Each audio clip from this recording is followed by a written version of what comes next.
Ogoya Gotama おはようござ Sensei. います。おはようございます。おはようございます。先生。はい、おはようございます。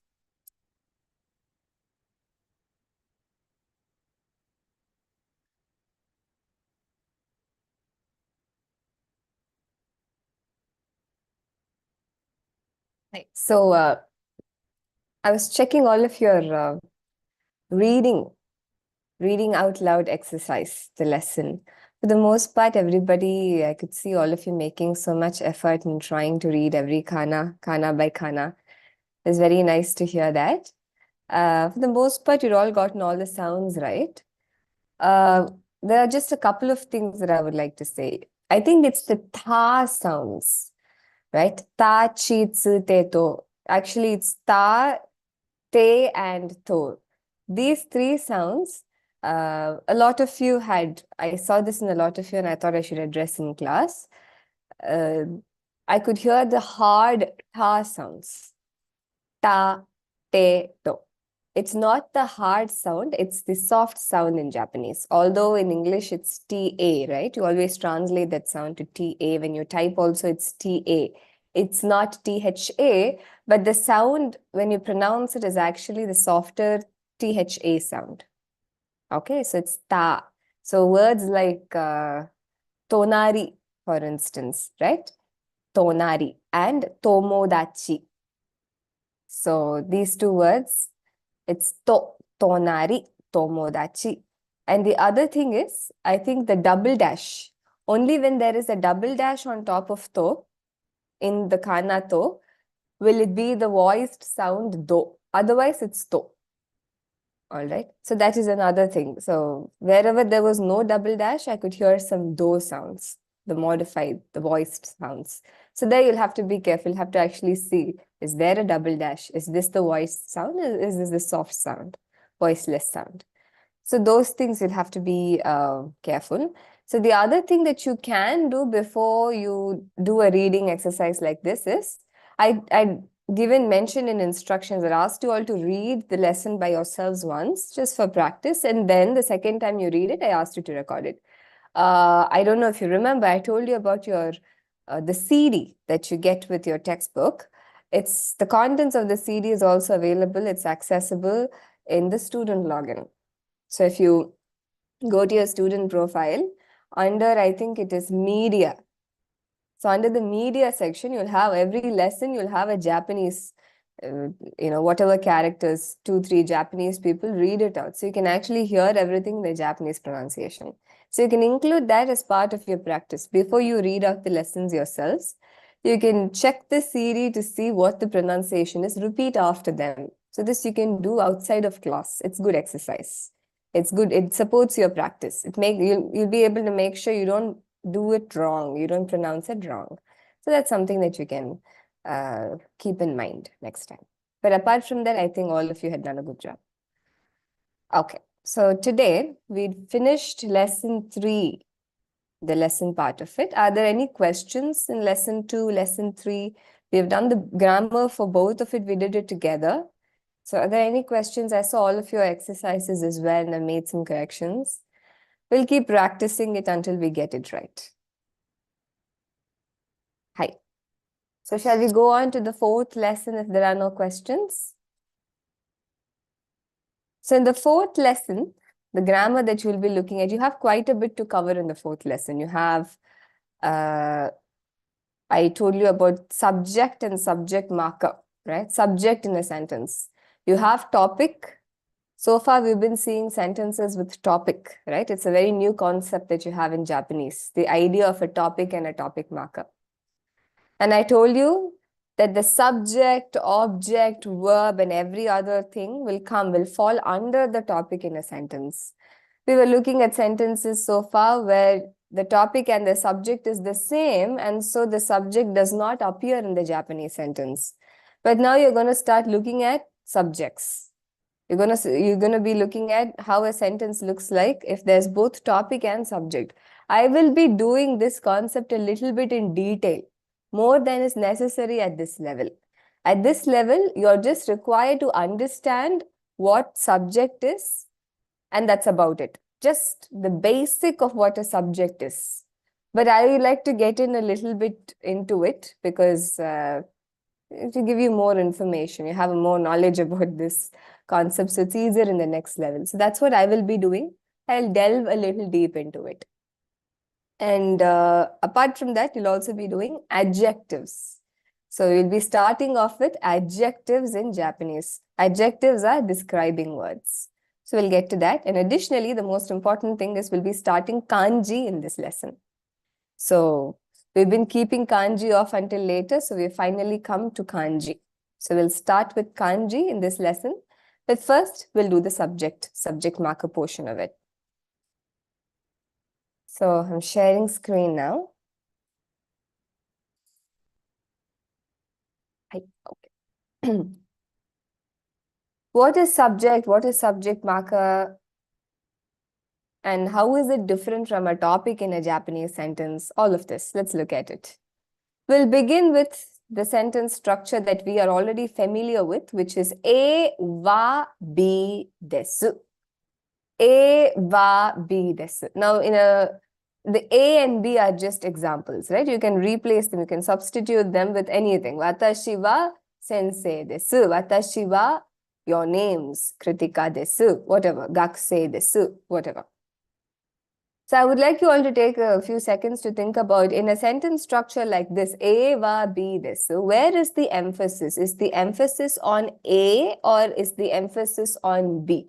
I want you all to think about it and tell me what you think. Where is the importance? Is the information A important or is the information B important? Think of a sentence of your choice and try and tell me.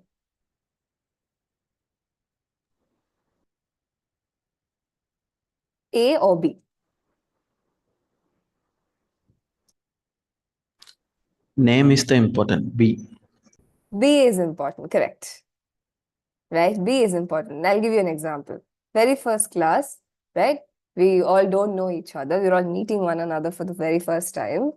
So suppose this is a classroom scenario. I walk into the class and I say, I'm going to be your teacher. And I say, as for my name, it is, right? Watashi wa Kritika desu. You all know I'm going to talk about me. So the watashi part of it is already understood by everybody. You all know I'm going to talk about who I am, what I do, why am I here. I is my topic for the first few sentences. But you're all looking forward to listening to the B part of it. What is my name? Am I a student or a teacher? Right? And all the other details. The details lies with B. So B has emphasis. So in this structure, A wa B des, the topic is not important. What comes after the topic is important. So the emphasis is on B. Okay? So when you all start introducing yourself saying, I'm just reading in the order that I can see, Watashi wa Gangadharan-san desu. So, Gangadharan desu. So I will get to know your names, and that is what is important. That's where the emphasis is. Next, Watashi wa Snigdha Jyoti-san desu. I'm sorry, I'm saying san, but Watashi wa Justin desu. Right? So the names are the new information I get. So the emphasis is on X, Y, Z that comes after the topic. All right. But suppose, I don't want to know all your names, but I heard about somebody in the office room. Somebody's name I've been hearing in the office room, and that person is, let's say, Soundarya-san. All right. And so I come to class, I'm so curious to know who Soundarya-san is. Okay. So I don't care about A or B or C. I say, who's Soundarya-san? Okay. Soundarya-san wa dono hito desu ka? Donata desu ka? Right? Dono hito desu ka? Which person, which one of you is Soundarya-san? So Soundarya-san stands up and says, I am Soundarya. So you tell me, where is the stress? Is it in I or is it in Soundarya? Name.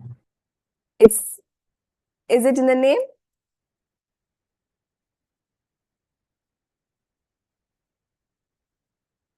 I am Soundarya. I am. Right? I am expecting to see the person who's Soundarya. So Soundarya is not new information anymore. But when the person stands up and says, I am, that takes emphasis. Whoever says I takes all the emphasis. So there, watashi is no longer the topic, it's the subject. Right? Because watashi is important in that sentence. Because I'm waiting for somebody to say I am. So watashi ga saundarya desu. It will no longer be watashi wa, as for me, I am Saundarya. As for me, I am Siddharth. No. Right? So the stress is on I. So that's the difference. So when you have a subject in the sentence, that is the most important thing in that sentence. The emphasis on the subject. So that's the main difference between topic and subject. Okay, what comes after the topic is more important than the topic. So B is more important than A. But when you have subject, A ga B this, A is more important than B because that is the subject. And the subject marker is ga. So in a sentence, when you have a topic, it is immediately followed by the topic marker va. When you have a subject, it is immediately followed by the subject marker ga. Right? This is ka with the double dash. So the sound is ga. All right. So that is actually all that you need to know at this level. All right. But let's look at it a little bit more in detail. Let's go delve into it. Let me give you another example, just different examples. So there is this idea, this concept of a potluck. We are all familiar with, or a potpourri of dishes, right? In an office situation or in college, maybe everybody makes a dish and then brings it and you sit together and have the food together, right? You're all aware of this? Yeah. So this is happening in the Japanese school where Raja and Devi study, right? Everybody is making their own dishes and bringing it. So Raja says, I made sandwiches. As for me, I made sandwiches. Watashi wa sandwichi o. I made it. Devi says, I made salad. As for me, I made salad. Ashok says, as for me, I made orange juice. Okay, so the food that each one of them made is what is important, not the watashi part that it begins with, each sentence begins with.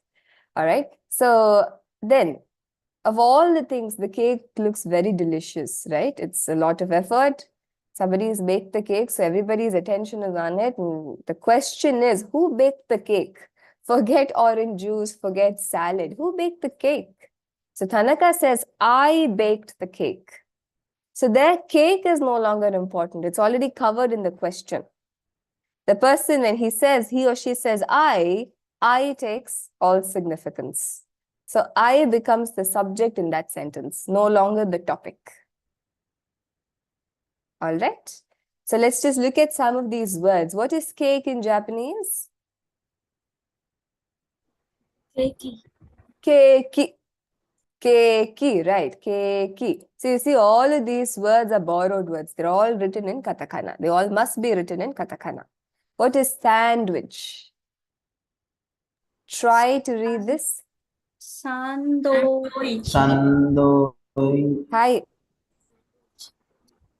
Sando-i, syllabic stop in chi. So what are you supposed to do when you have a syllabic stop?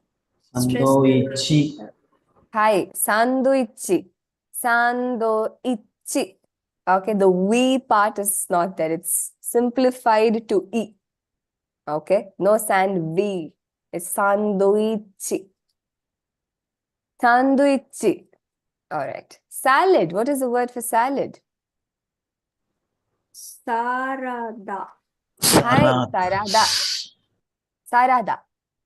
Sarada. This is not a do or anything. It's da. Sarada at the end. Okay. Orange juice. Juice. Orange. Orange. Orange Juice.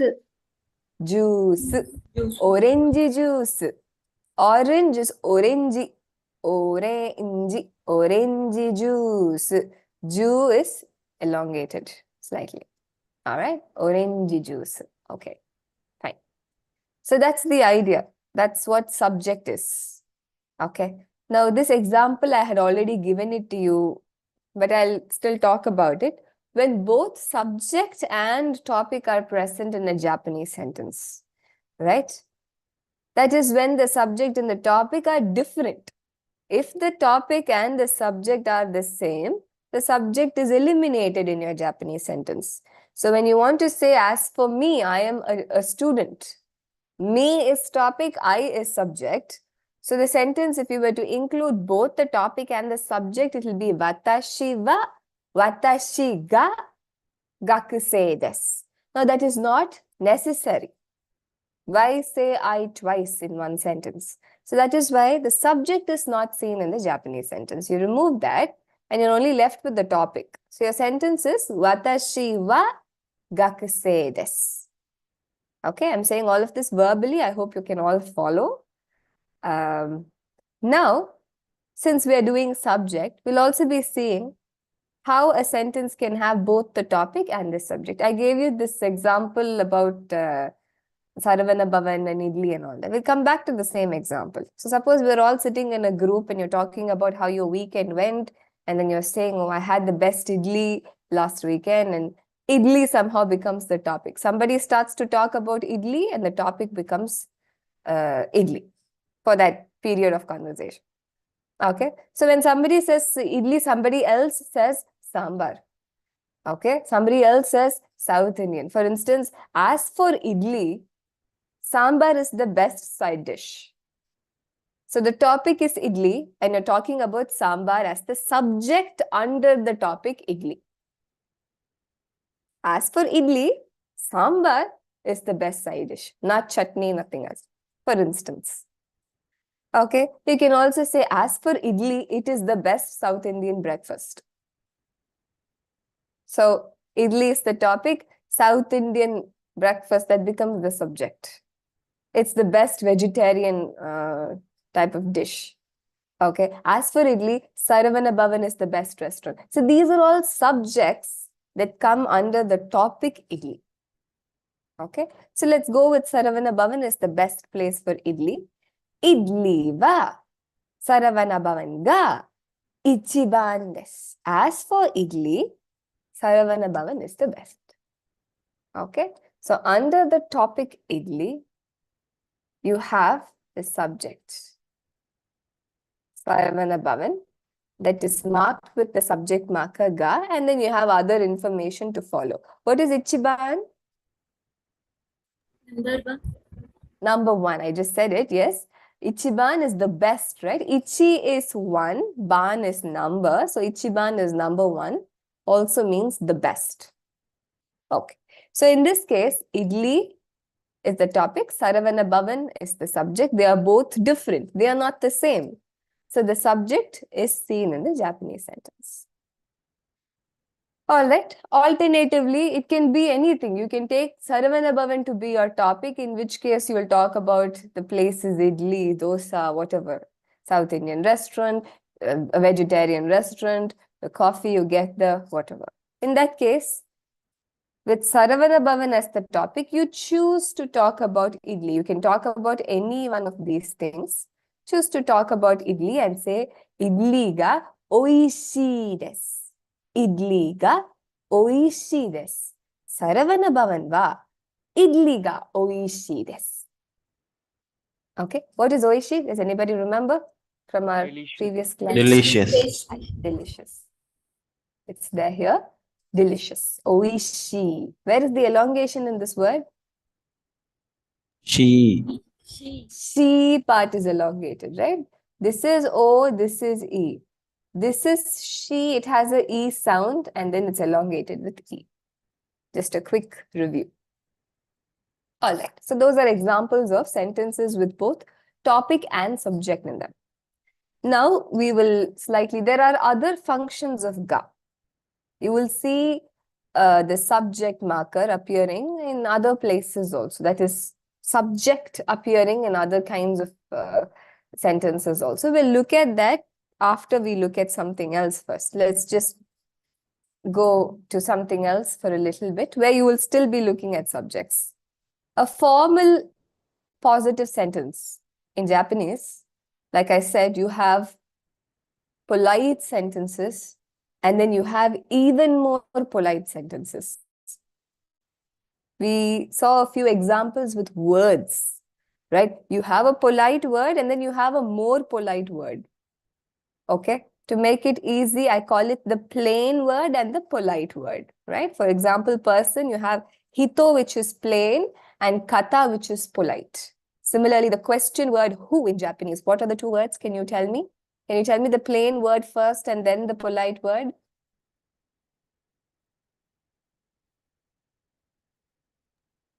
Dorenu. Donata dare.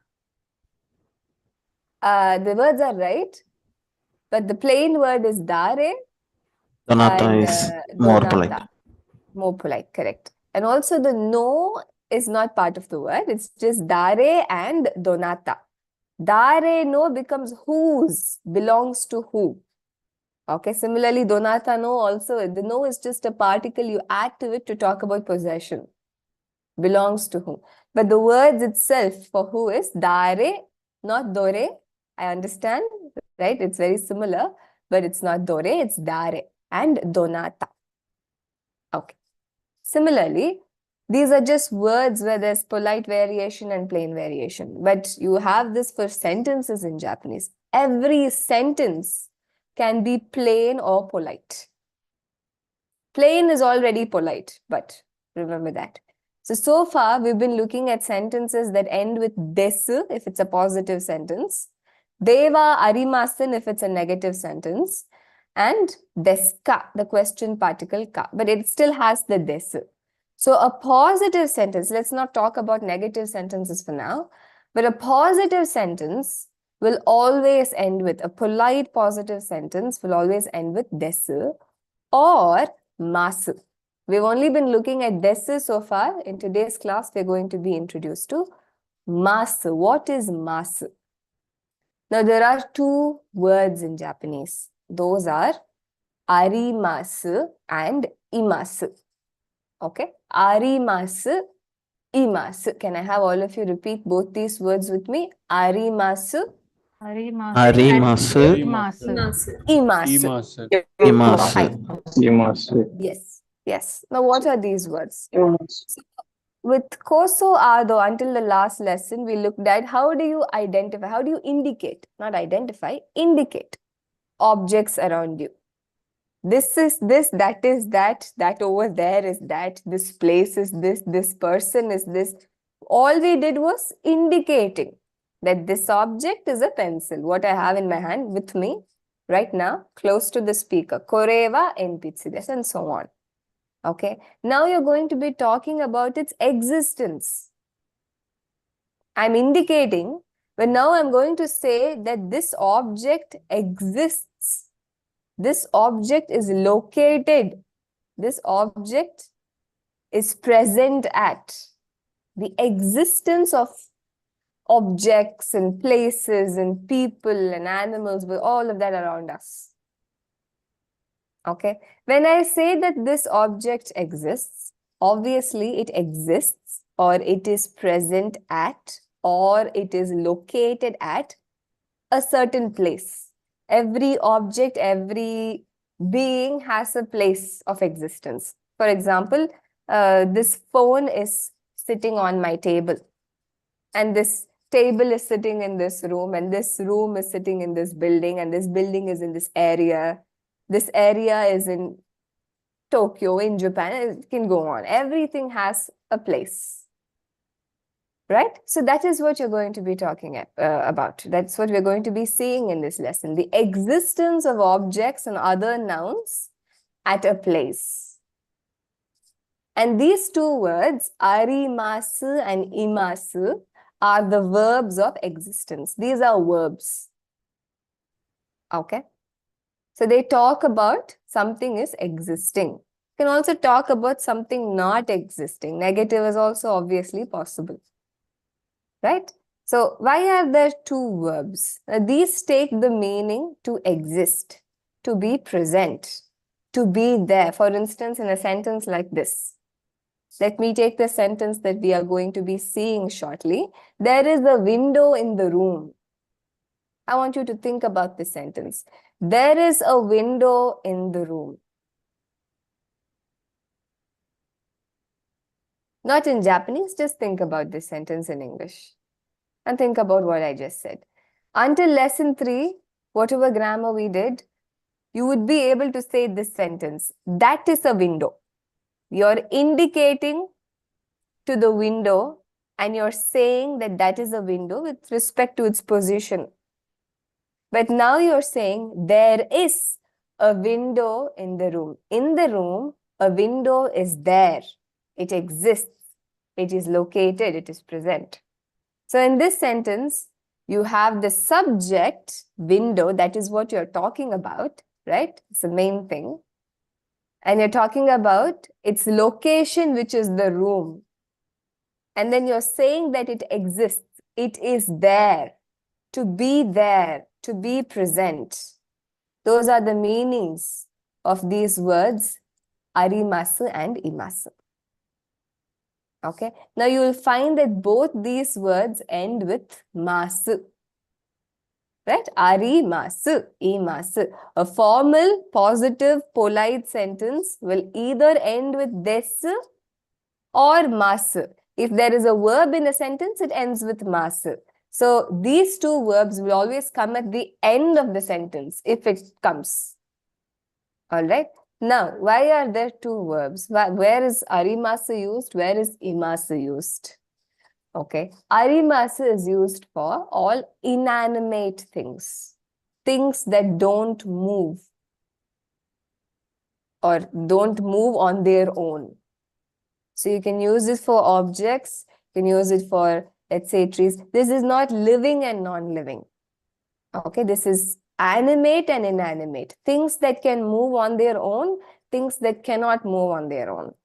Okay. So you might argue that trees are living beings, but they don't move on their own. So you will still use arimasu to talk about their existence. Okay.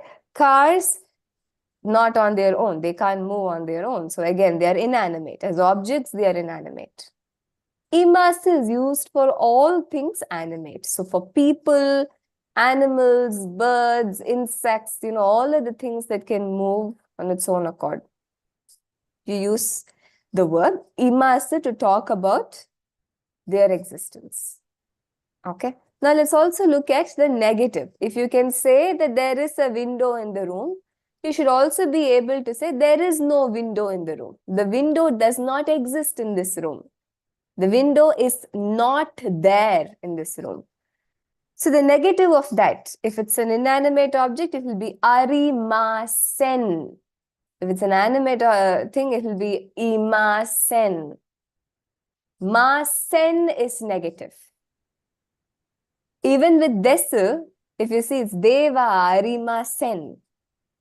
I told you it will connect up at some point. Masen is negative. Okay. Imasen. Masu is positive. Masen is negative.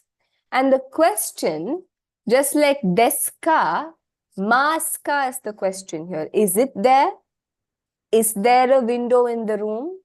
Okay. Is there a tree outside your house? Is there a book on the table? Is it there? Okay. Try to think about these words in your mother tongues. Irka, illaya, and all of your, whatever language you know. Try to think about these words in your languages. Okay. So the question will be arimaska, imaska, question.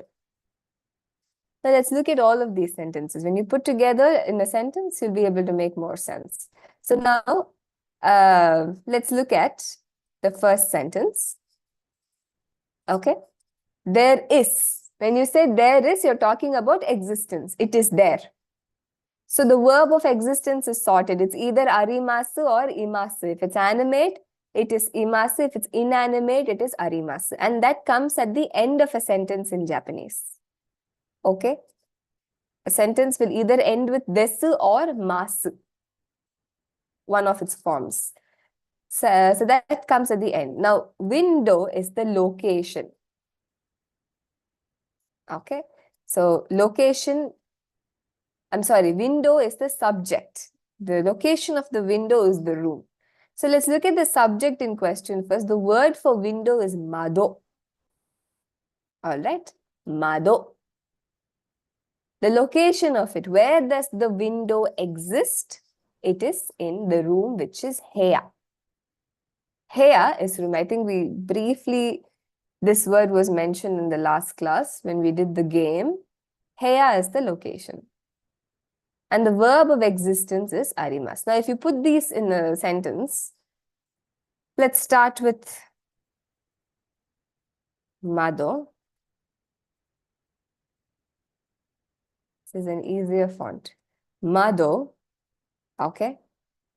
Heya, and the verb of existence will always come at the end of the sentence. So since mado is it animate or inanimate? Is window animate or it's inanimate? Right? So you use the verb arimas for mado, not imas. Okay? So now this is not a complete sentence because there are no particles. Between words, you need to have particles. What will follow mado? Mado is the subject. Madova. Madoga. In this case, madoga. Okay. Madova is also right technically. I'll talk to you about that later. But now let's look at all of these as subjects. Okay. Madoga. Now, heya is the location. Okay. Now you have a special marker to mark location in a sentence. And that is the particle ni. Ni is a location marker. So that's a new particle that you're learning in this lesson. Ni. If there is a location for any object in a sentence, that location will be immediately followed by the particle ni. So here it will be heya ni. Madoga heya ni arimasu. Can I have everybody say this sentence loudly while understanding it?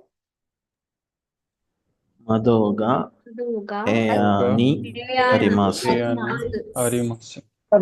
Yes. Yes. Madoga heya ni arimasu. Okay. All right. All right. So this particular thing, it doesn't matter. The order of it does not matter. You can either have the location come first and then the subject, or the subject can come first and then its location. Whatever is convenient for you, you can go with it. But the important thing is the verb must always come at the end. That is fixed.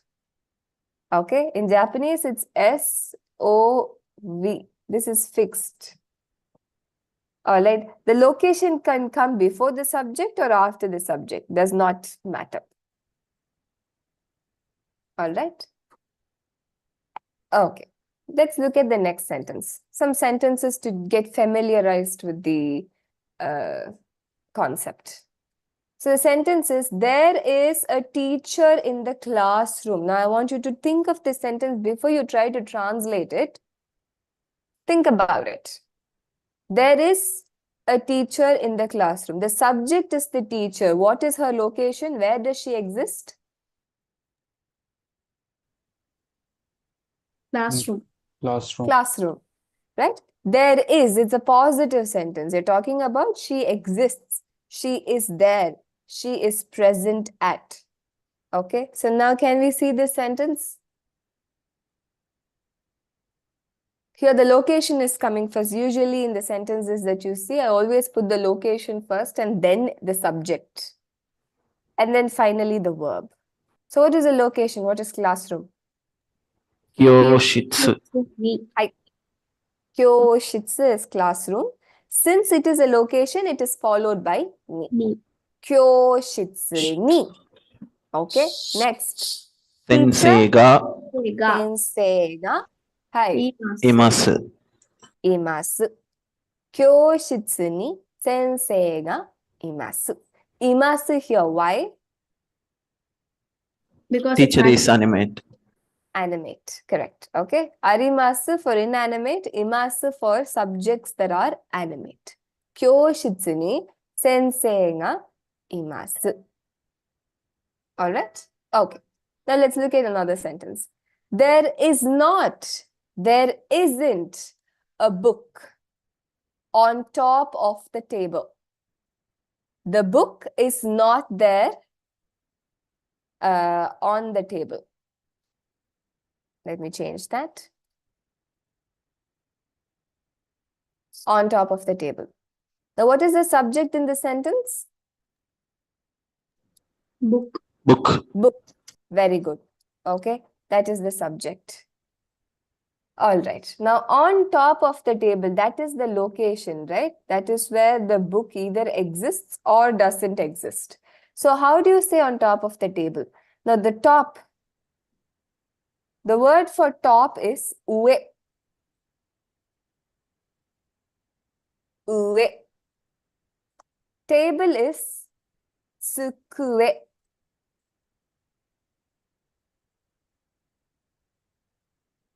Top of the table, right? Of the table, so it will be tsukue no ue. いいですか? Tsukue no ue. It's not just tsukue, you're describing it further saying it's the top of the table. You can also say bottom of the table. You can say inside the table. You can say by the side of the table, in front of the table, behind the table. There's so many things, but table is the reference of the table. So tsukue no ue. And the whole thing is the location. So that will be followed by the location marker. Ni. Ni. Hai. Correct. Okay. Tsukue no ue ni. Tsukue no ue ni. Can you all repeat this phrase? Understanding it.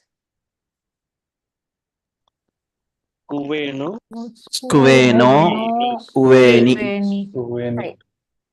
All right. Tsukue no ue is together. Ni is just a particle that's attached to it because here it is a location.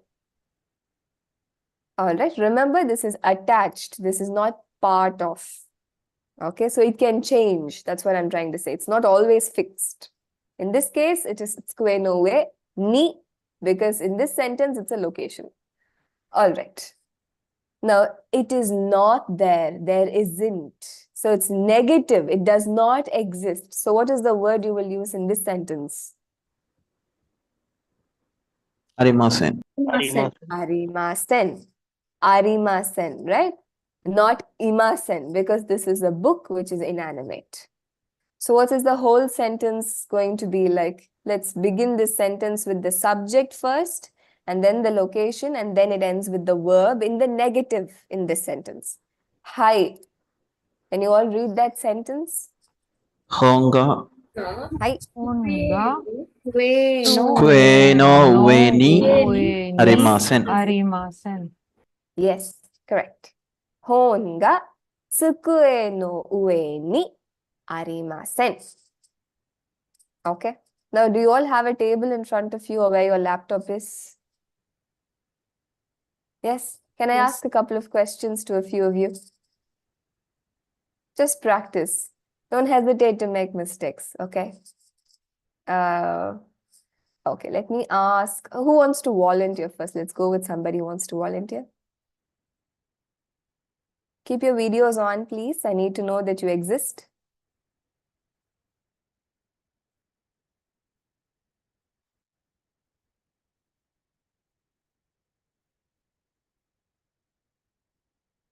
Okay, let's go with anybody. Justin-san? Hi, Deska. Hi, okay. So I'm going to ask you a question. All of you can think about it. It's just we'll be listening to Justin-san's answer loud. Justin-san no tsukue no ue ni enpitsu ga arimasu ka? I'll repeat it again. Justin-san no tsukue no ue ni enpitsu ga arimasu ka?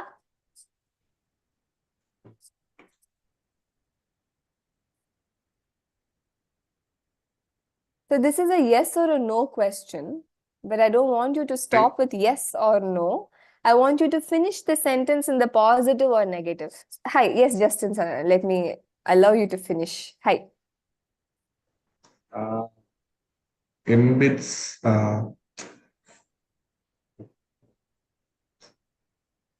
Yes, yes, take your time, no problem.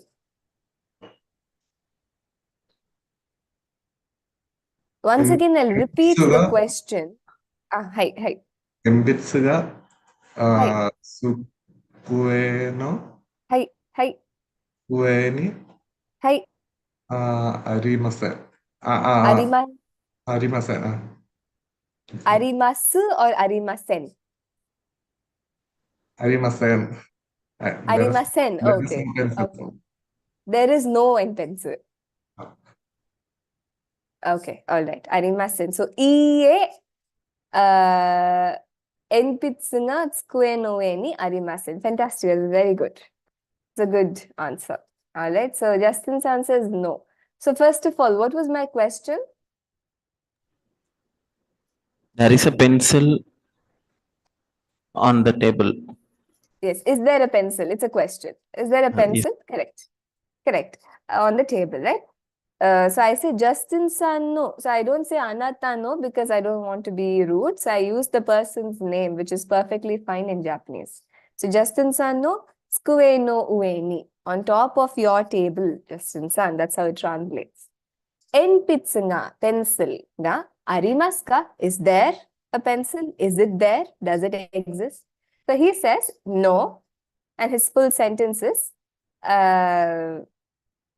you begin with the subject. So, enpitsu ga tsukue no ue ni arimasen. So, you can also be specific and say, on my table, there is no pencil. Because I said, in your table, on top of your table, is it there? So, you can say, on top of my table, it's not there. So, watashi no tsukue no ue ni. Watashi no tsukue no ue ni enpitsu ga arimasen. In the negative. If it's a positive sentence, you begin with hi if you want and end it with arimasu. All right. One more. Anybody else volunteer? Or should I call somebody?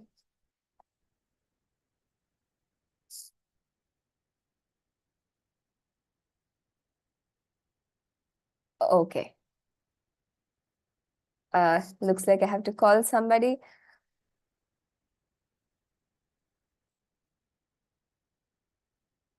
I don't like doing that. Gurumurthy-san. Yes, ma'am. Hi. Okay. A question for you. A question for everybody, but we'll hear you. Gurumurthy-san no heya ni kaban ga arimasu ka?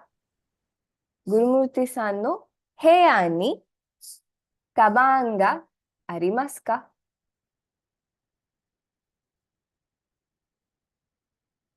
The answer, right? You have to answer this question, yes. Oh. In a positive end or a negative? It depends on if you have a bag in your room.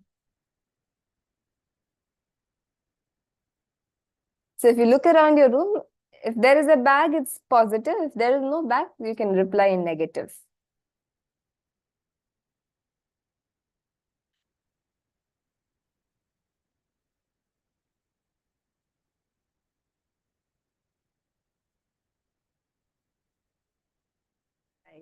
Watashi no Hi, okay, okay.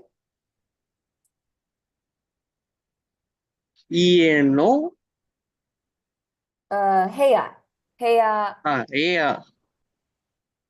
eya no kaban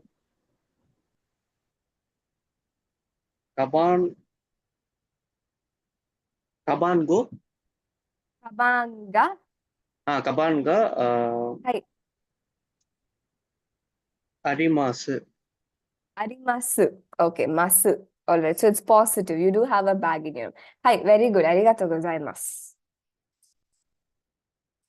All right. Watashi no heya. Now, there's Ni. just one error. Hi, hi. Just one mistake, which is no should be substituted with the location marker ni. So you can begin your sentence with hi. It's not mandatory. I'm telling you all the ways in which you can answer. You can simply say, hi, arimasu. Yes, it is there. Over.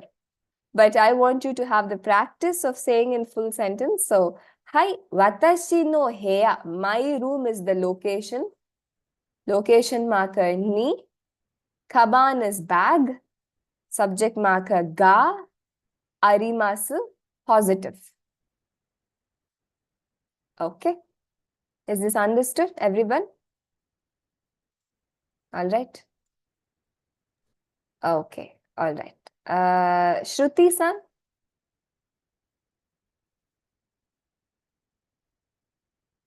Yes. Hi, Shruti-san. I have a question for you. What words do we know? All right. Shruti-san no kaban ni. Shruti-san no kaban ni toke wa arimasu ka? Toke. Toke ga arimasu ka? Let me make it a subject. Toke ga arimasu ka? Do you all remember what toke is? Ticket. Watch or a clock. In this Okay. case, it's a Okay. watch. Because you put it in your bag. I was thinking of wallet and phone, but we don't know the words for it yet. Maybe we can learn them now. But anyway, do you have a watch in your bag? Shruti-san no kaban ni toke ga arimasu ka? Watashi no. Hi, okay. Watashi no kabani Yes, toke ga arimasu. yes. Arimasu, okay. Hi, arimasu. Fantastic. Hi, arigatou gozaimasu. Very good. Very nice. Watashi no kaban ni toke ga arimasu. Yes, watashi no kaban ni toke ga arimasu. All right. Okay, so that is the idea. All right. So we were looking at this sentence. It's kue no ue. Similarly, if I wanted to say, I just simply said in your bag. But if I wanted to say inside your bag, right, then that would have been kaban no naka. Naka is inside. So inside, let's say, of your bag, inside of, right? Of your bag. So that is kaban no. Kaban no. Kaban no naka. Naka is inside. So you can be specific like that also. Now, another example. Inside the building. Let's look at how do you say inside the building. So naka is inside. Building has two words. There is an original Japanese word and there is also a borrowed word. The original Japanese word written in hiragana is tatemono. Tatemono is building. Okay. And the borrowed word is from the building word itself. So it's biru. The build part is taken and it's made into biru. It's written using katakana. So you can either say inside of the building, right? The inside of the. So of the building will be biru no naka or tatemono no naka. Biru no naka or tatemono no naka. So here there's double no. So don't get confused. One belongs to the word, one is the particle. Tatemono is building. So tatemono no naka. All right. So let's look at this sentence. Is there a man inside the building? What is man in Japanese? Man is the subject in this sentence, right? Onoto no hito. Otoko no hito. Otoko no. Otoko no. Otoko no ito. Hi. Hito or kata is simply person. It's not specifically a man. Similarly, otoko is simply male. Okay? That male, that female, addressing it like that bluntly is very rude. Therefore, you have to finish it. Okay, this is another thing that I noticed in some of your assignments. Otoko no hito. Similarly, onna is only female. That doesn't make it a woman. Onna no hito. You have to attach the word person to male or female for it to mean woman or man. Very important. Do keep this in mind. So man is otoko no hito. Ga.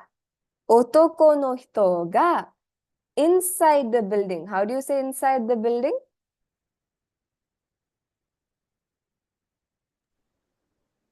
Naka. Naka of what? No. Nano. Biru no Biru no naka naka. or tatemono no naka. They're both fine, right? So you can either be tatemono no naka or biru no naka. They're both all right. Biru no naka. Okay, these two words. And since that is the location, it is marked by the location marker ni. And we're talking about animate man. So it's imasu ka. Ka for question. Full stop at the end of any sentence is important. Also, keep that in mind when you do your typing. Otoko no hito ga tatemono no naka ni imasu ka? Is there a man inside the building? Otoko no hito ga tatemono no naka ni imasu ka? Now, how will you respond to this question in full sentence in the negative?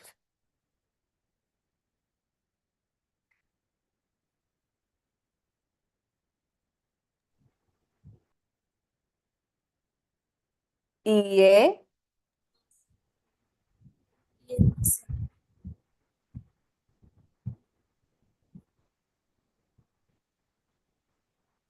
Biru no naka ni Hai. Man. otoko no hito ga Hai. Hai. Not there. imasu. Imasen. Imasen. Perfect. Hai. Okay. Iye. You can see that sentence here. Biru no naka ni otoko no hito ga imasen. Negative. If it's positive, it will be hai. Right? Biru no naka ni otoko no hito ga. All that remains the same, but at the end it will be imasu. Okay. So here you see the main particles are ni, ga. But between that also you have the particles no. Right? Otoko no, biru no naka ni otoko no hito ga imasen. A lot of particles. So we'll keep progressing. We were looking at very simple sentences. Now look at the length of your sentence. I think you all deserve a pat on your backs. Encourage yourselves. You're able to read longer sentences. Okay. All right. So that is yes. How do you talk about existence of anything in your sentence or the negative when something does not exist? Now, next is we'll go back to the subject and subject marker ga. Where else do you use ga or where else do you have subject appearing in your sentence? When you're introducing something in your conversation with somebody for the first time, suppose you're talking about something, and then suddenly you're mentioning something for the first time. When you introduce anything for the first time, that thing becomes a subject. Because it's the first time you're talking about it, it's the first time they are hearing about it. Okay, so it's a subject, it's important. It's a new thing, new information, new subject of information. Let me give you some examples. For instance, suppose we are in a classroom scenario. We're all in a classroom, and then suddenly in the next class, there is a huge noise. And so I ask one of you to quickly go and check and come back and tell me what's going on. So you go and you come and say, there is an elephant in the room. Okay. There is an elephant in the room. Suddenly from Japanese grammar, we're talking about elephant. So it's introduced in our conversation for the very first time. There is an elephant in the room. Okay. And then we're all surprised and we say, okay, tell us more. And then you say, the elephant is very big, for instance. So the first sentence that you talk about, it is an elephant, even in English, in a very different way. But even in English, when you're talking about something for the first time, it's an. But the second time onwards, in the second sentence of the same conversation, you can make the elephant the topic and talk about it. So it becomes the elephant. Okay, there is an elephant in the room. The elephant, that elephant is big and it is whatever. It has got one tusk, it has got two tusks, whatever. But when you're introducing something for the first time in your conversation, introduce it as a subject. And from the following times, you can just make it the topic and talk about it. All right. It's like this even with your fairy tales stories. There, once upon a time, long, long ago, there lived a princess. Okay, in the second sentence, the princess had magical powers. The first sentence, it's a princess, right? In English, it works like that. In Japanese, it's subject and topic. First time you introduce it as the subject. Subsequent times, you talk about it as a topic.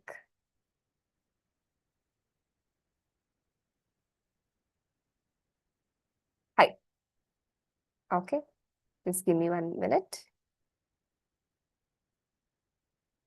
Noted, Leo-san. I've taken your message. Okay. So let's look at this sentence. There is an elephant in the room. Heya ni. Location first and then subject. Heya ni. Elephant is a single syllable word. It's zo. Zo. Zo ga imasu. Heya ni zo ga imasu. There is, you're talking about the existence. Therefore, imasu.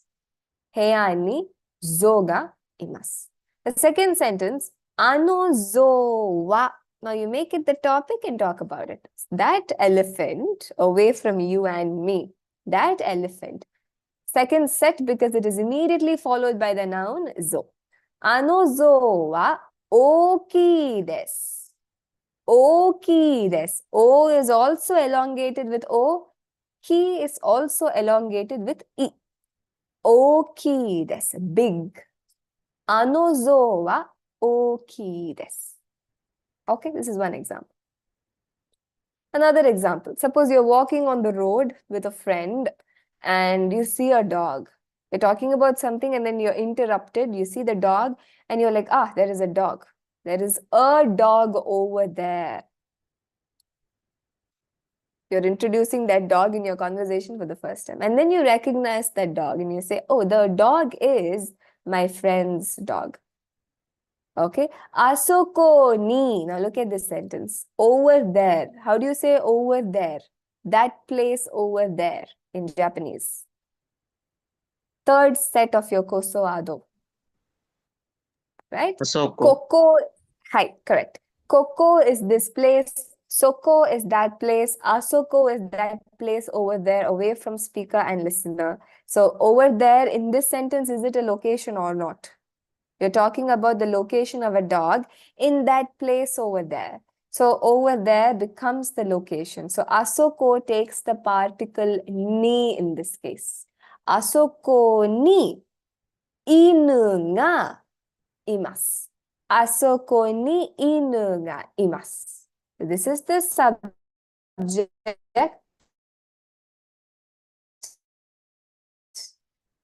This is the location of the subject.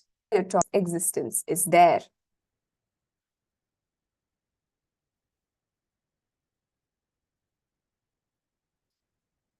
Okay.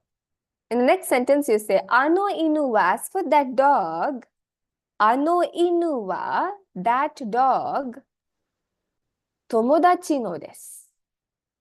You can also say watashi no tomodachi no desu. Here you can say watashi no tomodachi no desu, but it's not required. Because you're the speaker, and if you simply say tomodachi, it is understood that it is the speaker's friend. Unless you want to say Raja's friend, not my friend, but Raja's friend. Then you will say Raja-san no tomodachi desu.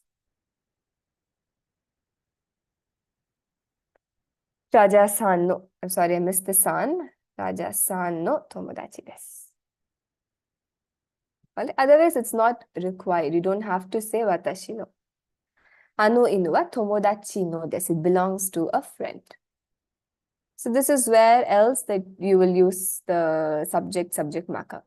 Now, the other important thing, I was telling you about question words. When we did the Koso Ado, we were looking at question words like dore.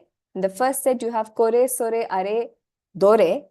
And then in the second set, it was dono, Dono. right? Kono, sono, ano, dono, correct? Third set, you have doko, koko, soko, asoko, doko, correct? And fourth set was Dochira. Dochira. dochira, right? Kochira, sochira, chira, and dochira. So these 4 words, you can use it with deska. That is all right. You can use it with deska at the end of a sentence. For instance, dore deska? Okay. Nihongo no hon wa dore desu ka? As for the Japanese language book, Nihongo no hon wa dore desu ka? And dono hito desu ka? Which person? Doko desu ka? Toire wa doko desu ka? Where is the washroom? Dochira desu ka? Super wa dochira desu ka? Which way is the supermarket? So you can use these words with desu ka at the end, no problem. But when they come at the beginning of a sentence, okay, when they come at the beginning of a sentence, they have to be followed by a particle, right? It comes in the beginning of a sentence. Before the next word, you need to have a particle after it. What particle will it take? It has to take the subject marker ga. Okay, that's why I said I'll talk about question words later. All question words at the beginning of a sentence will take the subject marker, the particle ga. Why? Because the answer to these questions are subjects. For instance, let's look at this sentence. You have 3 books, red, green, blue, and somebody is asking the question, which one of these is the Japanese language book? So, which comes at the beginning of a sentence. Which is the Japanese language book? So, which in Japanese is dore. First set, dore ga nihongo no hon desu ka?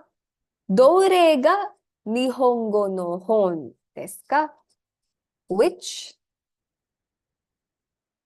is the Japanese language book? Okay, so dore is the question word which will take the particle ga.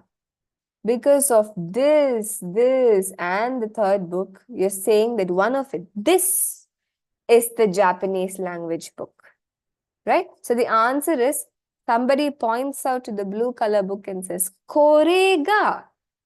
This is the Japanese language book. So kore is the new information.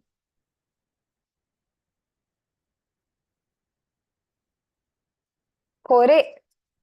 So this takes importance. Therefore, it is the subject. It's like when somebody enters the classroom and says, who's Saundarya-san? Saundarya-san says, I am Saundarya. I is important. Similarly, kore ga nihongo no hon desu. This is the Japanese language book. Not that, this. Okay, so kore takes the subject marker because it is a subject. And since it is the subject, the question also takes the subject marker ga. That is the rule. Okay? Another example. Dono hon ga Tanaka sensei no desu ka? Now, instead of saying dore, you're using the second set dono followed by the noun. Okay? You can simply say dorega also in this case, but this is just an example with the second set, followed by noun hon. So, dono hon ga Tanaka sensei no desu ka? Which of these books belongs to Tanaka sensei? Which of these books is Tanaka sensei's? So the answer, somebody points out to a book that is close to the listener and says, Sono hon ga Tanaka sensei no desu. Of all the books, that book is Tanaka sensei's. Sono hon ga Tanaka sensei no desu. So sono hon takes the subject marker ga. The question words will also take the subject marker ga by rule. That's how it is. Another last example. So suppose there are 3 people. Okay. Somebody asked the question, who is Suzuki-san? Okay. Who is Suzuki-san? Donata ga Suzuki-san desu ka? And the answer to the question, that person is the answer to the question. That becomes a subject. So the question word also takes the subject marker. Donata ga Suzuki-san desu ka? Who is Suzuki-san? Ano kata ga Suzuki-san desu. Ano kata, that person. Ano kata ga Suzuki-san desu. Not this person, it's that person. Ano kata ga Suzuki-san desu. So that is the thing with question words. If they come at the beginning of a sentence, they always take the subject marker ga. All right. Is this okay? There's just one more sentence pattern that we need to see. How a sentence appears. Which is when you have to mention a lot of objects in your sentence. When you have to mention a list of objects in your sentence. Okay? How will you do that? For example, a very general question like this. What is there in your room? Okay? What is there in your room? There's no 1 or 2 things in most of our rooms. There are a lot of things, right? For instance, if you look at that picture, there's a window, there's a fan, there's a clock, mirror, poster, bed, pillows, computer, all of that. And somebody asks this question, nobody takes the pain of listing every little object in your room, right? You might say a few things, okay? When it comes to electronic appliances, you might say computer is there, a clock is there. And then maybe you will say there's a desk and there is a bed. The small things you will not think to mention. You will not say there are pillows on the bed, right? No, there's a poster. Maybe you won't mention this. Fan, right? So most of the times we mention 2 or 3 of the 10, 20 things that we have. Now there's a way to put this in sentence. So the question, what is in your room? In the room. Let's not be specific. What is in the room? So location is room. What is there in the room? So you're talking about existence of something, right? So arimasu or imasu will come into play. Room is the location, and then there is a question word, what? Okay? Question words, when they come towards the beginning of the sentence, will be followed by the subject marker, because the answer to that question, they're all subjects. So this is the sentence. Heya ni nani ga arimasu ka? Heya ni, in the room. Heya ni, what is there? Nani ga arimasu ka? Arimasu ka? Question. Nani ga arimasu ka? So now, Suppose you want to mention all the things that are there in the room. Okay. Everything that is there in the room.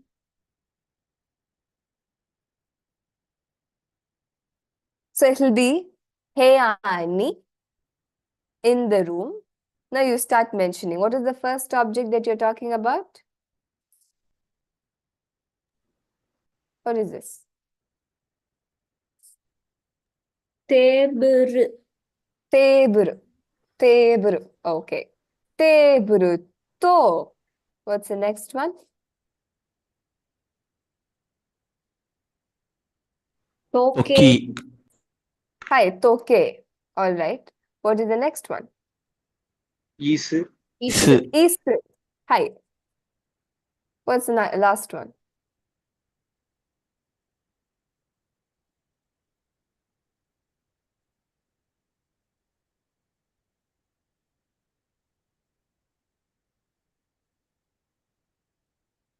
Katakana. Pasoko. Hi, pasoko. Arigatou gozaimasu. Pasoko. Okay. Personal computer. So these are all the things. So this is the last word. Now these are all the subjects, right? Table, clock, chair, personal computer. These are all the subjects. So after all of it, you have the particle ga. Now between these two, this is noun, they're all nouns. Therefore, you can connect them up with the particle to mean and. Table to, toke to, isu to, pasokon is the last one. So after that, you will use the subject marker ga to mark the subjects in that sentence and say arimasu, there is. It is there. Okay. Heya ni teburu to, toke to, isu to, pasokon ga arimasu. Suppose these are all the objects that are there and you're communicating to the other person that I've mentioned everything. But most of the time we have many more objects in our room and you don't want to mention all of it. In that case, what do? This is the structure that you take. Can you all read this sentence, please? Heyani. Ani. Yes. Isuya. Yes. Tokeya. Hi. Pasokon. Nado ga arimasu. Arimasu. Hi. Hi. Arigatou gozaimasu. Heya ni in the room. Now you start, you're only mentioning 3 objects of the many that you have in your room. Isu, ya. In place of to, you have the particle ya. Toke, ya. Pasokon. Now the nado, you've decided that you're going to stop with 3 objects. So after you mention all the 3, use this word nado, which takes the meaning of etc. I'm sorry. Sorry about the other things like these. There are other things like these. That is the meaning of the word nado. You can also think of it as etc. Arimasu. Sentence ends with arimasu. So these are all the subjects. After nado, you will have ga, because nado also includes more objects, right? So after all of that, you'll have ga. But this is only if you mention some items. Then instead of the particle to, you will use the particle ya. After the last object, mention nado and then ga. The nado is actually not mandatory, but the ya instead of to is important. So that helps to communicate to the person listening to you that you have not mentioned all the things. You only mentioned 1 or 2 things. So that difference in the way you put your sentence is important. Okay. So if you're mentioning everything, you will use to between the objects, between all the subjects. If you're not mentioning everything, only a few, then you will use the particle ya. In this case, ya takes the meaning and, etc. Ga arimasu. Okay, so this is all the important grammar that's got to do with subject and subject marker. What is the new particles that we learned in this class? Ni, Ga, Ni, ga, yes. And lastly, ya. ya. Okay, ni is the location marker, ga is subject marker, and finally ya can also be and when you use to join nouns, when you're mentioning some of them, simply put. Okay. Okay, now we'll take a break from grammar and go to kanji, very first kanji lesson. Do you all remember whatever I told you about kanji and its origins in the very first class? Chinese. Okay, Chinese, yes. Its origins is in the Chinese language. Okay, so you can now maybe open your workbooks. Kanji workbook is the rectangular workbook. Let me do some explanation first. I will not give you all the information about kanji that you need to know right away because it might be a lot to take in and you might find it overwhelming. So I'll give you a little bit of information, the basic that you need to know and carry on. And as we keep doing more and more kanji with each lesson, I'll try to give you more and more information. Okay, I don't want to give you a list of things, so please remember that's not going to happen. Okay, so here, what you see here in the center of the screen is a kanji. All right. So I told you about how the Japanese did not have a language of their own and they only had, they didn't have a script of their own. They had a language of their own. They didn't know how to write it with. So that's why they had to import the Chinese characters. So all of these that you see very image-like pictorial representations are all kanji. Origin is in the Chinese language. So the difference between your A, I, U, A, O and a kanji is that A, I, U, A, O are merely sounds. They are like your alphabets, right? A, B, C, D, they don't have meanings. They are just sounds. You put them together to form words. And then those words give a meaning. But these characters are different. The Chinese characters, kanji, are characters that have meanings along with readings. Readings will be the way you read it. What is the sound that is attached to this character? That is its reading. But it also has a meaning. Okay? Each character will have only one meaning, right? Only one character can mean sun. You can't have 10 characters that mean sun. And one character can't mean more than one thing. Then that gets too complicated. So one character means one thing. It can have related meanings, but it is still only related meanings, not completely different meanings. All right. So when the Japanese imported the kanji, they took it, they borrowed it. The kanji already has a Chinese reading, right? The way that the Chinese would read it, whatever it is.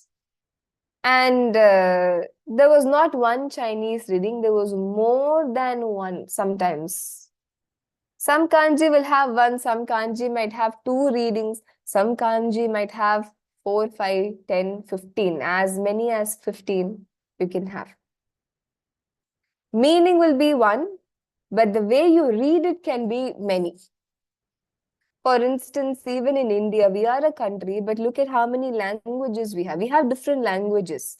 Somewhere there are similar words and everything. But let's take the word for water, right? In Tamil, it is something. It is in Telugu, it is something else. In Malayalam, it's something. In Hindi, it's something else, right? In one country, you have different ways to say the word water. Similarly, even in China, there were different dynasties, and in different regions, there were slightly different variations of sounds.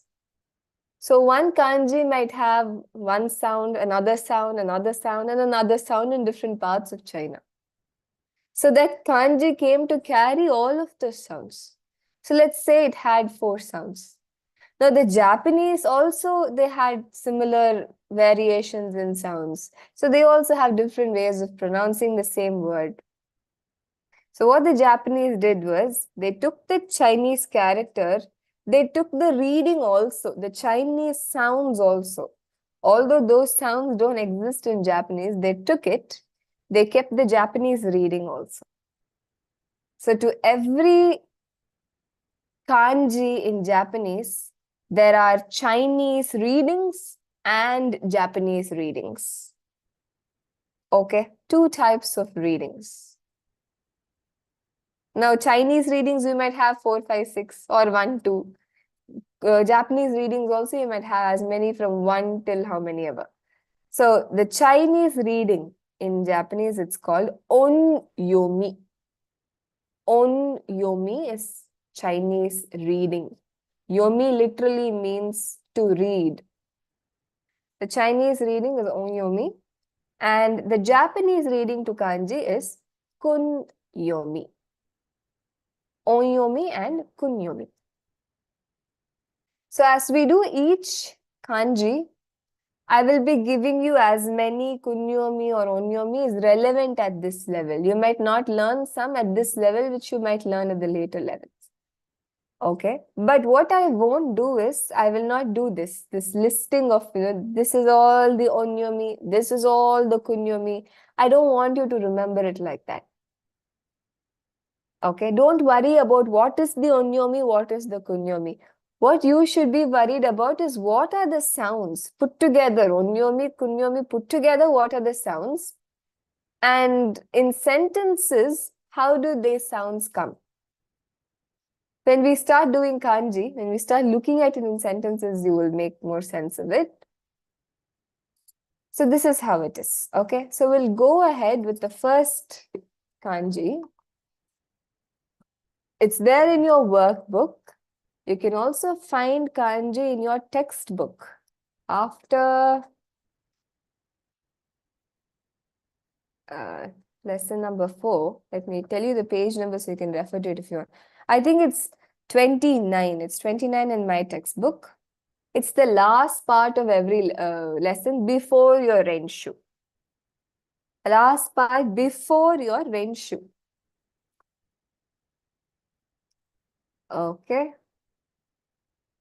Is kanji. So in this lesson, the 4th lesson, you'll be looking at 6 kanji. So let's look at them. Let's look at what the readings are, what the meanings are, and what kind of sentences, how do they appear in sentences. The very first one, this is the origin of this kanji. My font on the screen will be a little different. It's more straight on the screen, but please practice using the workbooks. That's the correct kanji. Not all kanji is supposed to be straight and sharp. This is just the font. I can't really change this now. So please use your workbooks and textbooks Sumima Sensei, Yes, Anusha-san. on page 29, so just above the image of the kanji, there are these words. Yes. Is that what corresponds to what you were saying, listing? 1, 2, 3? Yes. Those are the readings, correct. Those are the readings. And since you brought it up now, let me also tell you, if you look at the readings of each kanji, you have these words, right, in hiragana and katakana. Those are the ways in which you will read the kanji. Okay. So, you will find that some readings are in katakana and some readings are in hiragana. Can you see that? Yes. For example, the first kanji, what is the first reading that you see on top? On the top, there are 2 readings in katakana. Below that, there are 2 readings in hiragana. Can you tell me the readings in katakana? Nichi. Nichi. Nichi. Okay. What is the next reading in katakana? It's very alike, so you might get confused. Shochi. Shoshi. It's jitsu. Jitsu. Jitsu. She with a double dash is J, and then you have the other one, S. And then in hiragana, you have two sounds, which are single syllable sounds. One is he, and the last one is Ka. ka. Right. Okay. Now, I told you about the Chinese readings and the Japanese readings. The Chinese readings or onyomi, for you to be able to differentiate, okay, they are written in katakana. For you to be able to tell that those are Chinese readings. The Japanese readings or kunyomi are written in hiragana. Okay, but these are all Japanese sounds. They have become Japanese sounds. There's nothing foreign about them any longer. But the only reason they are given in katakana is for you all to be able to differentiate between what is the Chinese reading, what is the Japanese reading. It's just to help you. Okay, but like I said, I wouldn't want you to pay too much attention to it, but it's there. In case you need to know, you can tell that all the sounds that are mentioned in katakana are Chinese readings, and all the sounds that are mentioned in hiragana are the Japanese readings. Okay, now we'll be looking at all of them and also be looking at how do you use them in sentences. So this is the first kanji. I'll give you the origin of it. This is the kanji that means sun. And by extension, it also means day because the sun is out during the day. It's all connected. This is what I said. There are related meanings, similar meanings. So this kanji means both sun and day.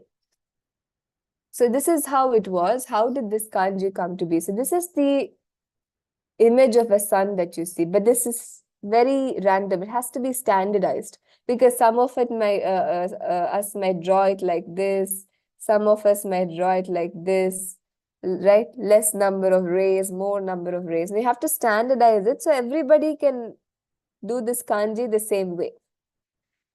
So initially it became this, a circle and a dot in the center. And then they gave it them, and over a period of time, they gave it more dimensions. And so this became with 4 edges, 4 corners. It became this. And this dot in the center was stretched across this. And then there's more definition to it in what you see right now in your textbook, in your workbooks. That is the kanji for day or sun. And the way that you can read this kanji, there are 1, 2, 3, 4, 5 ways in which you can read this kanji. But I don't want you to worry about all of them right away. Not all kanji initially has 5 readings. This is just one very, very common kanji, very important common kanji. So you end up learning all 5. So the first one is nichi. The second reading is he. The third reading is bi. The fourth reading is ka. And the fifth reading is jitsu. Okay. Now this reading, all of them actually, you'll be seeing in the 5th lesson, in your next lesson. Okay. Now you're doing the 4th.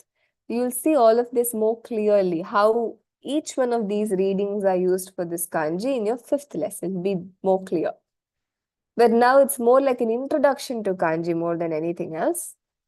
So let's just keep at it. So nichi and jitsu, this one and this one are the katakana readings. If you see in your textbook, the readings are written in katakana because these are Chinese sounds. They're taken from the Chinese sounds. So for now, I would like you to remember the sound nichi.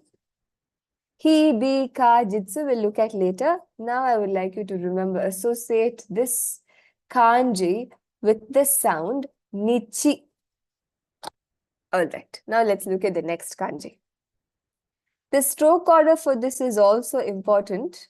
I have not included the stroke order in the Word document. You have it in the workbook, right? It is top to bottom, left to right, top to bottom, and then you finish the line that comes inside and then finish the kanji with the bottom stroke. Okay, so that is important. Top to bottom, left to right, top to bottom, left to right, right? Left to right, top to bottom is always the order. Be it your kana, your hiragana or katakana or kanji. All right, so please practice using the stroke order. The next kanji is, you will find this kanji, but to get to this, I would like you to learn one kanji. It's an extra kanji. You learn this later, but it sort of comes from this. So what you see over here, this is the kanji for tree. In fact, you get the image of a tree when you look at it, right? And the word for tree is ki. The word in Japanese, tree is ki. So that is how you will read this kanji. That is one reading of this kanji. But this kanji also has one or two other readings, which we will look at later when you come to it. But this means tree. Now, how do you make a book? You cut the tree and you make paper from it. There's a line across the trunk. And this kanji has come to represent book. Okay. So this kanji that you see has the meaning book and the meaning origin. You might think it's very unrelated, but you have to remember both the meanings for now.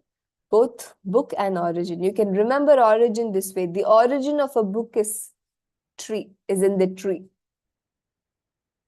So that way you can try to remember that this kanji has both meanings, book and origin. Okay. The readings are, don't associate this reading with this reading with that. Don't do that.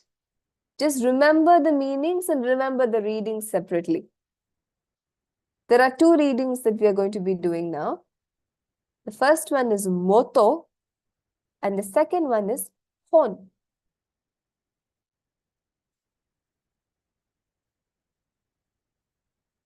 How this works exactly is, in a sentence, when you have a sentence, like I'll just give you a little bit of an explanation to this. We looked at existence of objects today, so let's look at a similar sentence. There is a book on the table. So this sentence will be Tsukue ni. Now this is book. Hon ga arimasu. Right? Tsukue ni hon ga arimasu. In this sentence, hon, this is the kanji, so you can replace the hiragana with the kanji. So I'm going to do that.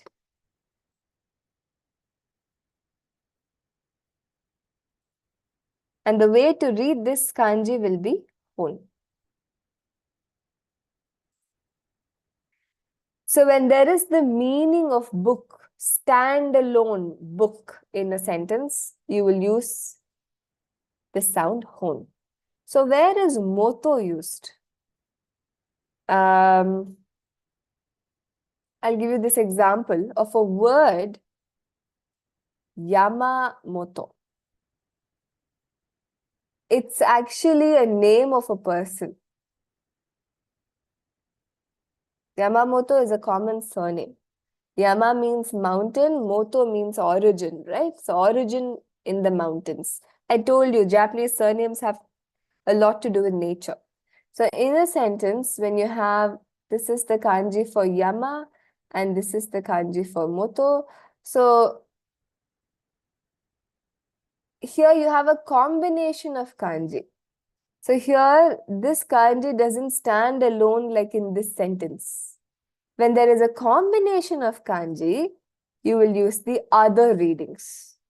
So in this case, it is moto. In one word, you have a combination.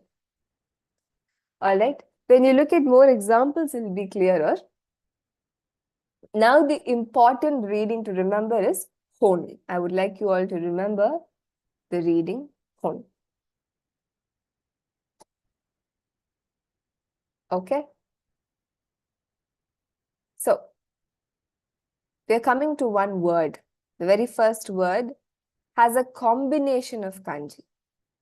What is this kanji that you see at the first? What is the meaning of this? Sun, Sun. What is the second day, one? day. It's book. Book. Book or origin, right? This combination of kanji is sun and origin. So the combination of reading is, of all the reading, you will use nichi in this one. Okay. And although this means origin, you will use hon. So this combination of kanji can only be read with these two sounds. You can't choose any other reading of your choice. It's fixed. So nichi and hon. Over a period of time, nichi and hon came to be. How do you read that? Nitsu Pan. Pon, Nitsu Pon. Now, Nippon. Nippon. Correct. Right? This is a tsu, a small tsu. So you will stress the kana that comes after. Right? So Nippon. Nichi and hon doesn't sound well together. So for convenience, it was easier to say Nippon. Over a period of time, it became Nippon. Sounds clash when you say Nichihon. Nichihon is not easy. Nippon is easy. And again, over many more periods of time, that became simply Nihon. All right. What is the meaning of Nihon? Japan. Nihon is Japan. Japan. So these are the two kanji, combination of kanji that you use to mean Japan, and the reading is Nihon. So although it is Nichihon, now it has become Nihon. So Nihon is Japan. So that is the interesting story about the origin of the country itself. So in Japan, you have the emperor. And if you look at the history of Japan, it's very interesting. Japan was in a very tumultuous phase for a very long time. You must all know about the isolation. Japan cut off trades and contact with the rest of the country for many years. And then slowly they were nudged out of that isolation when the West started demanding that they do trade. So all of this happened. So there's the system of the emperor, and there's, the samurai, the warriors who fight for the emperor. It's their ideals are all very interesting to read about. If I can find something on the internet, I will share it with you. You can also read and get interested in the history. It's very nice. It's very inspiring. So the thing is that the emperor is treated like God. In fact, there is the belief that the emperor is a descendant of the sun god. There is the sun god in Japan, in Japanese mythology, called Amaterasu.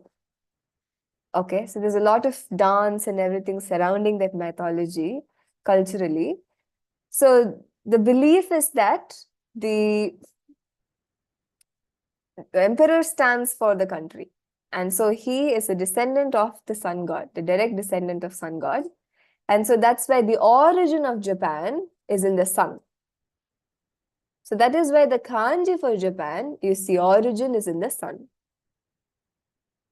Because the emperor stands for the country. So that's why Nihon means Japan. Nihon is their country, Japan. All right. So now let's go to the next one. Now this is a word that we studied today. What is on top of or above? Ue. Ue. Ue. Right? Ue. So ue has both these meanings, the same meaning, above something, on top of something. So this is the kanji.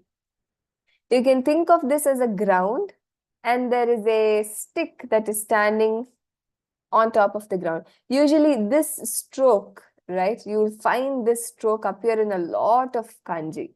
And so for the purposes of remembering this stroke and remembering kanji, we think of this as the magic stick. This is not, the Japanese don't know anything about this. We learners of Japanese, we come up with stories that will make us remember the kanji better. So from that point of view, this is a magic stick. So there's a magic stick supposed to fall, right? But it's a magic stick. That's why it's standing firmly like that on top of the ground. Standing on top of the ground. So that is the meaning of that kanji. On top of or above. Ue. Now you have other related meanings like to raise, to go up, right? Similar meanings. Above, on top of, to go up, to raise up. These are verbs. Verbs are action words. So V stands for verb.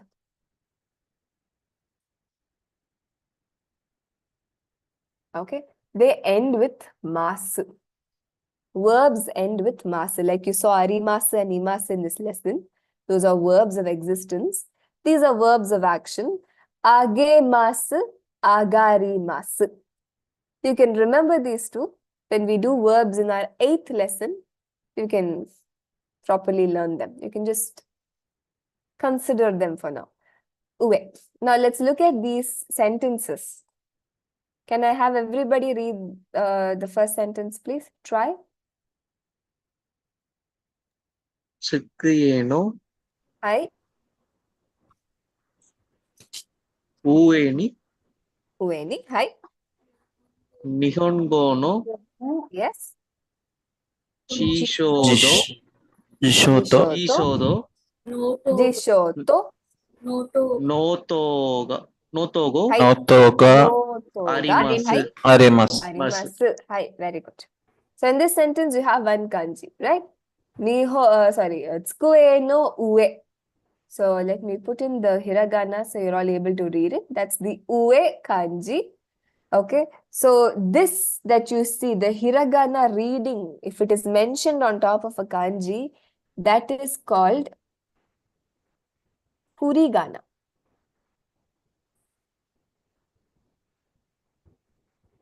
So I will try to include the furigana in all of the Word documents wherever the kanji is, but I would also like you all to be able to identify kanji on your own. So please do start learning them. So tsukue no ue. So in place of ue, now since we've learned the kanji, you can use the kanji. So that is a location in this sentence. So the whole thing is followed by the location marker ni. Tsukue no ue ni. Now what are the things that are there? Nihongo no jisho. First object. To and. No to. Second object. These are the two things that you are mentioning. Maybe that's all that is there in the book. So you use to instead of ya nado. Remember? Nihongo no jisho to no to. Followed by the subject marker ga. Arimasu. Tsukue no ue ni. Tsukue no ue ni. Nihongo no jisho to noto ga arimasu. Next sentence. This is one word, all right? And one part of the word has kanji in it. How do you think you will read it? What is this kanji? Hon. This one. Hon. Hi. Correct. Let me put in the furigana here. All right. Hon. The hon dana. Hon dana means bookshelf. Dana. Actually, the word tana is shelf. Tana is shelf. But like I said, when two words come together, there's a certain change that it undergoes. So hon and thana automatically becomes hon dana. It's easier to say the voiced da with hon instead of the voiceless ta. So the double dash is important in that word. But separately, thana is shelf. Hon dana is bookshelf. So hon dana no ue. What is the location? What is the location in the sentence?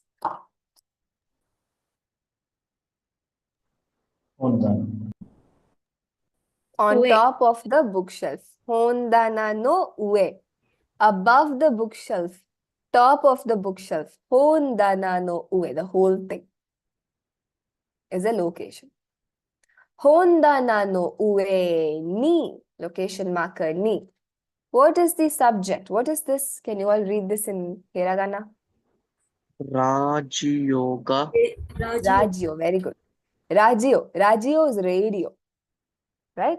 Rajio is radio. Rajio ga arimasu. Hondana no ue ni rajio ga arimasu. Okay. So here you see ue. Okay. The next kanji is the opposite of ue, shita. So you have the ground and the magic stick is below the ground, but it's, the third stroke is not attached. It is not connected to the body. It's a separate stroke. So you have to be careful about that. But meaning wise, it means below or under. The word is shita. Shita. So you will read this kanji. Whenever this kanji appears alone in a sentence, not with another kanji, appears alone, it is read as shita. And you have two verbs also, to lower or to go down, right? Sage masu, sagari masu. These are all the related meanings and words. But these are verbs, once again, they end with masu, so we'll be looking at them later. For now, I would like you all to remember shita. So let's look at some words in sentences. The word for shoes is kutsu. Okay, kutsu. The word for socks is kutsushita. It is what you wear under your shoes. You wear your socks under your shoes. So socks is kutsushita. Okay, we haven't studied the kanji for kutsu yet, so you write that in hiragana, but shita now you know, so you can substitute that with kanji. Kutsushita.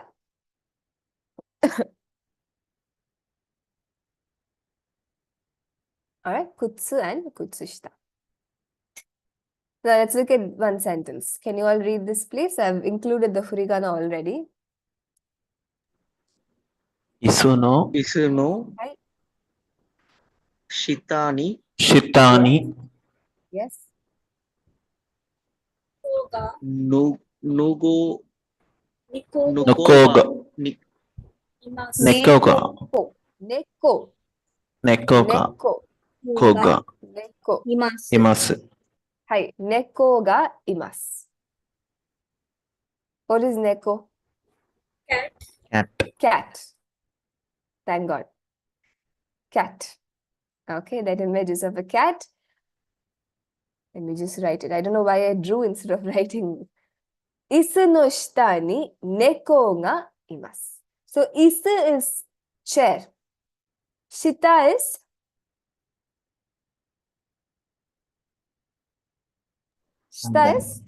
under. What is the location? Where is the cat? Under. Under the chair. Under the chair. Not just under, but under the chair. That is the location. Okay, if you just say under, it can be under the table, it can be under the bookshelf, under the sofa, under the bed. Specifically, isu no shita. under the chair. Hai. Isu no shita ni neko ga imasu. All right. Another sentence. Now here in this sentence, you have two kanji. Hai. Can you read this sentence? Hino, Hino. Shitani, Chitani, Yes. Onna no hito, Onna Onna no no hito to, Toto, Hai. Otoko no Otoko no hito ka imasu. Hi, right? Always, if you have a long sentence and you're not able to make sense of it, picture the scenario.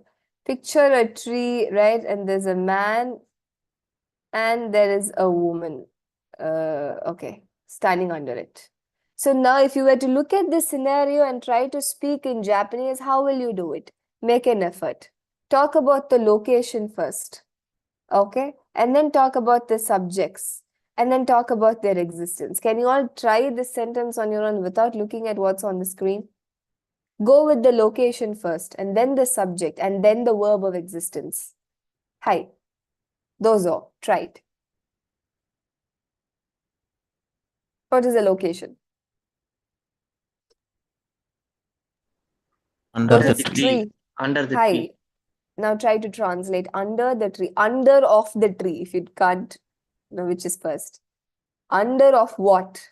Under what? Under the tree. So tree no under. Right? Now can you translate that?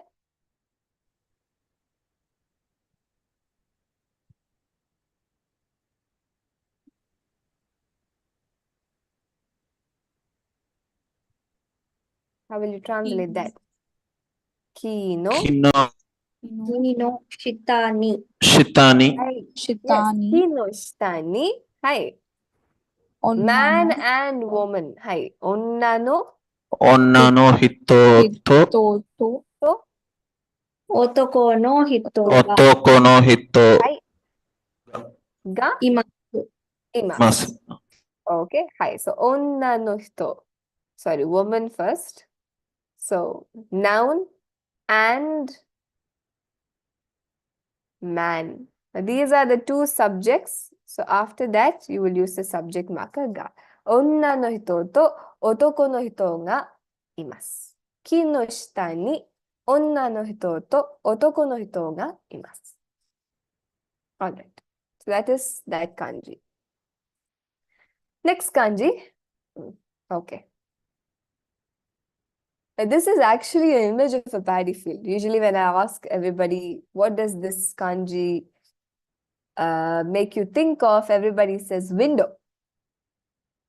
Okay, but this is the aerial view of a paddy field if you think about it. And this kanji means paddy field. And the reading for this kanji is the single sound ta. Ta. Ta is a rice paddy field.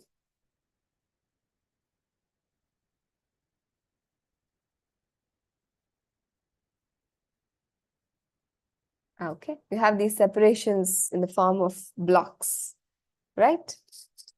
Those are the lines that makes it appear like a window. So this is ta. Now the last kanji for this lesson, you have a room. The line is passing through it. Or you have a block, you have a box. There's a line passing through it, right? Through. The line is passing inside it. There's a line passing through the middle, in the center.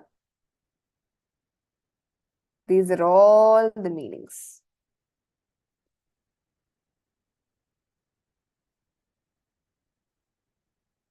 Okay. Now, there are three readings that you'll have to remember with this kanji. One is naka. Naka means inside. Okay. When this kanji appears alone or along with some other kanji, you will see in context, you will read it as naka. The other readings are chu and ju. This is the Japanese reading. So in your workbook, you will see that this is written in hiragana. These two are your Chinese readings.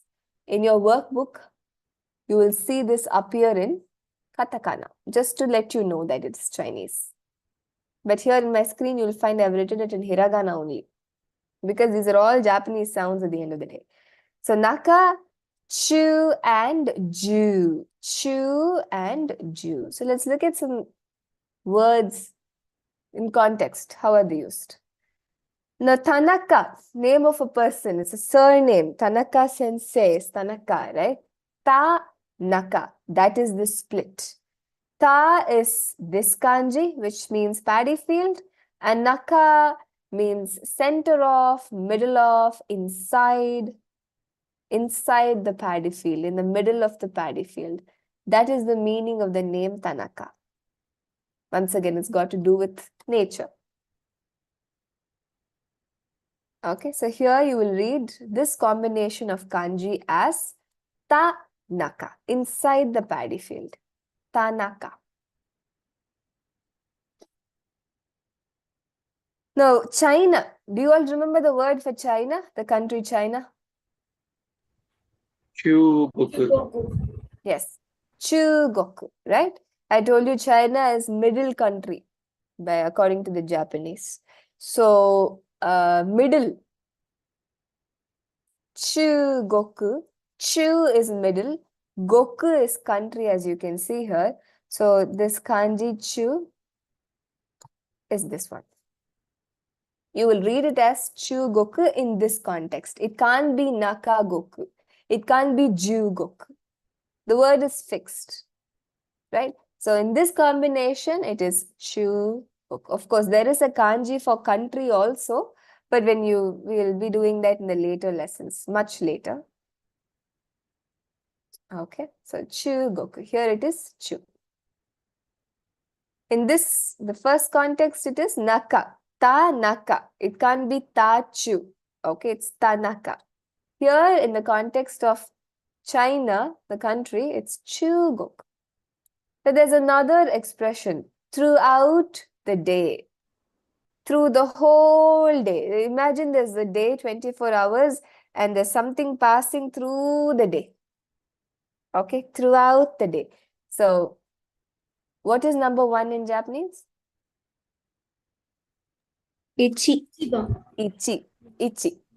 Number 1, okay, all right. The number 1 is ichi. Day is nichi, right? Nihon, nichi. This is the kanji for day. Ichi, nichi.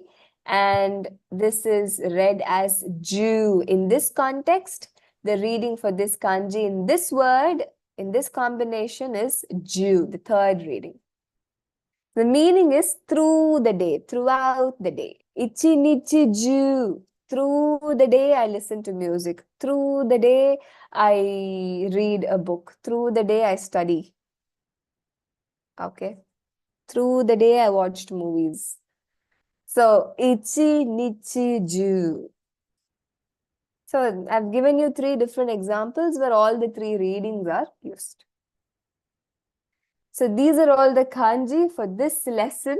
All right. In the next class, we will actually be reading the lesson itself along with, first we will be doing adjectives. I'll tell you a little bit about the adjectives in Japanese, and then we'll go on to the 4th lesson.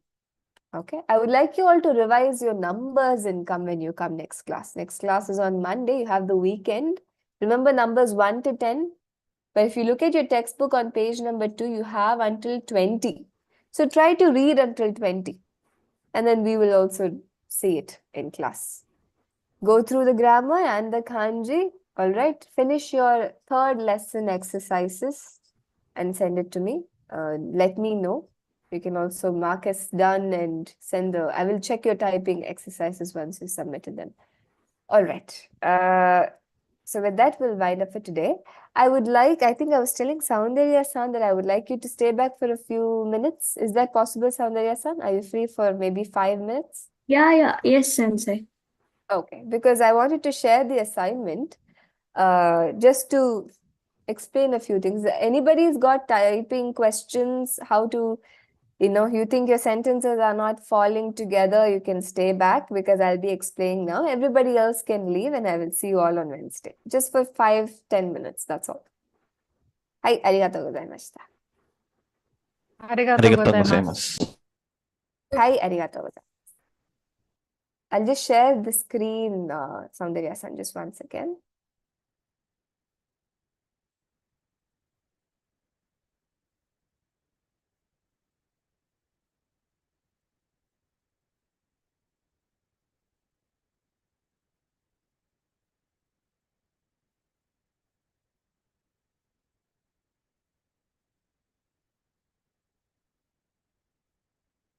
Just a second.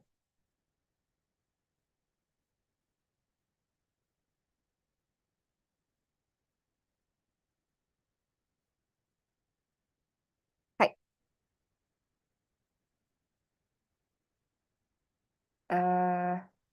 There it is. Okay. So here, hi, I'll just quickly tell you. This is Mr. Hayashi. So when you're talking about this is fine. The sentence is fine. But the only mistake in the sentence is the "s" is missing. And because of that, you don't get the mark, right? Just one little detail and then. So this is just to tell you your answer is either perfect or it is nothing. So typing, when it comes to typing, it has to be perfect. Otherwise, even I can't give you half a mark or a quarter of a mark. I wish I could, but I can't. So that is why it's very important it's perfect. This sentence is all right. Like some of the errors that I see, a lot of you had made. That is why I would like all of you who have doubts to stay back and look at this. So Chirava, yeah, here the grammar is a bit off. So let me just explain that. Who is that person next to you or near you? So you're speaking to the listener. So Chirava, as for that person, who is it, right? So that sentence will be Sochirawa donata desu ka? So the kata is not required because Sochira already has the meaning person in it, that person. So you don't have to say. So Sochirawa donata desu ka will suffice. Kochirawa ashoku desu is fine. So that was the same error in this sentence also. Who is this person will be Kochirawa donata desu ka? And Sochirawa Hayashi-san desu. So it's just small little things. And here in the next section, Miss Tanaka is Japanese, Hayashi is Japanese too. So Tanaka-san wa Nihon, here the kana error. Jin, right? So it's J-I. I think you must have typed G-I. So if you type G-I, you get the kana gi. But we need G, so that is J-I. So this is also a very understandable error. And then after the sentence is over, a full stop. So I know that sentence is done. And then the next sentence, Hayashi-san mo Nihon, the same mistake, right? Gin. I also want to tell you all, I told you to type it together, but since I am manually correcting all your work anyway, if you think giving space between each words is giving you clarity, then please give space. No problem. Okay. But if you think typing at one shot without space is also working, then that's also fine, no problem. But if you think this is better, I think reading it, if it's not got space, is difficult, right? So when you're checking your answers, you might find it difficult. So if you give space, it'll be easy for you all. So you can try that next time. Achira no onna no hito wa sensei desu. Okay. So you can say achira no onna no hito or simply ano onna no hito. The second set plus nouns. That also works. So this is also all right. Yeah. The next one is, I think this is fine. Hayashi-sama Nihon, yeah. Here again the jin is there. And they, Nihonjin is Japanese, right? Nihonjin they. So after the conjunction, there has to be a comma. Some of you are also made this mistake, this particular mistake. After the conjunction, there's a comma.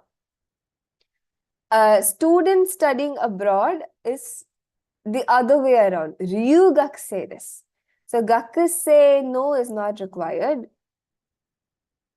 Ryugakuse is one word for student studying abroad. So you don't need the particle no anywhere.